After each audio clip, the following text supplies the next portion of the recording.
3 taong probation ang hatol sa misis ni Senator Lito Lapid na si Marisa Lapid dahil sa kasong cash smuggling sa Amerika.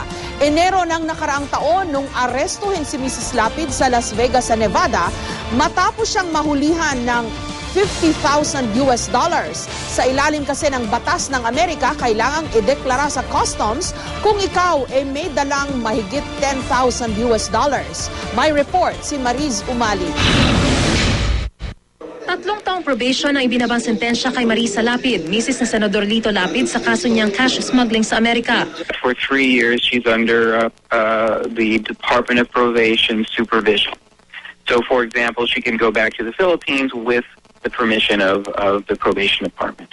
January 15, 2012, nang arestuhin ng mga ahente ng United States Immigration at Customs Enforcement sa Amerika si Marisa.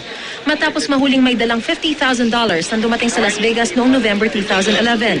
Sa ilalim ng batas sa Amerika, kailangan magdeklara sa customs ang sino mang papasok sa bansa na may dalang higit $10,000. Kailangan kasi nilang patunayang kanilang dalang pera. Naghain ng guilty plea si Mrs. Lapid para sa hindi pagdeklara ng perang dala. Wala namang ebidensya na sa iligal na paraan nakuha ni Marisa ang pera.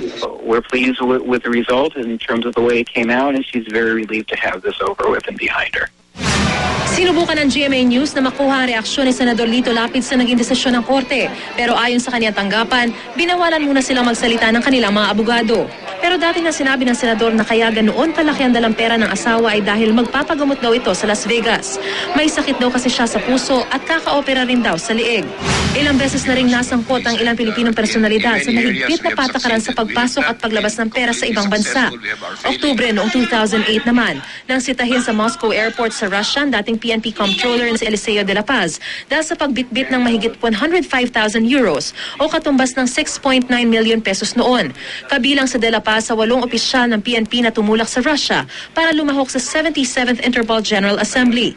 Batay sa isang dokumento, 2.3 million pesos lang ang official budget ng PNP. Paliwanag ni De La Paz, contingency fund daw na padala ng PNP sakaling magkaroon ng emergency ang may higit 100,000 euro. Dahil sa insidente, tinaguri ang Euro General sa mga opisyal na kabilang sa delegasyon. Noong Desyembre taong 2003 naman, inaresto sa San Francisco Airport ang 2 anak na lalaki ni dating Major General Carlos Garcia dahil sa pagdadala ng mahigit $100,000 sa Amerika. Nagudyok ito ng investigasyon sa yaman ng nasabing opisyal ng militar. Mariz Umali, GMA News.